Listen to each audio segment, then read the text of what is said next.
সেই পার্থক্য হচ্ছে দাঁড়িপাল্লা বনাম অন্যান্য সংগঠন।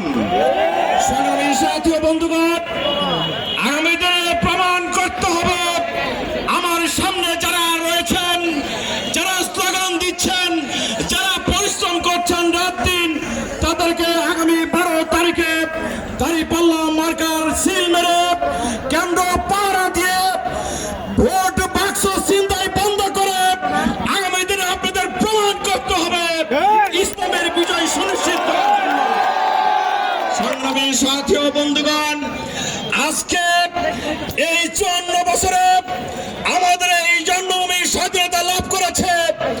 অনেক আমাদের দল বদল হয়েছে, নৌকায় চড়েছি, তাদের বাদ খেয়েছি, লাঙ্গলে চাষ করেছি, কিন্তু দাঁড়িপাল্লাতে এখন আমরা ভোট মাপতে পারি নাই।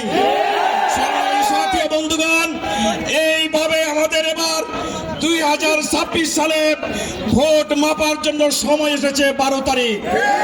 আমরা মাপতে যদি ভুল করি, আমরা যদি দাঁড়িপাল্লায় সিল মারতে ভুল করি, তাহলে আমাদের অনেক দিনে আমাদের ভোগ করতে হবে।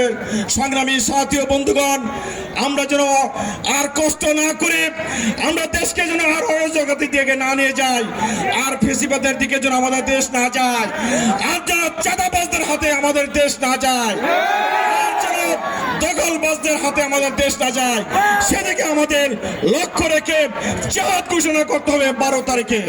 সংগ্রামী সাথী ও বন্ধুগণ, আমি আপনাদের সকলকে 12 তারিখে সকলকে একজন মুজিবুর রহমান আজাদির মতো ভূমিকা রাখার উদাত্ত আহ্বান জানিয়ে কেন্দ্র পাহারা দিয়ে দাঁড়িপাল্লাকে বিজয় করে আমরা ঘরে ফিরব।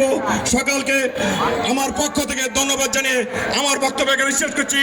আল্লাহ হাফেজ। বাংলাদেশ জিন্দাবাদ। বাংলাদেশ জামাত ইসলামী জিন্দাবাদ।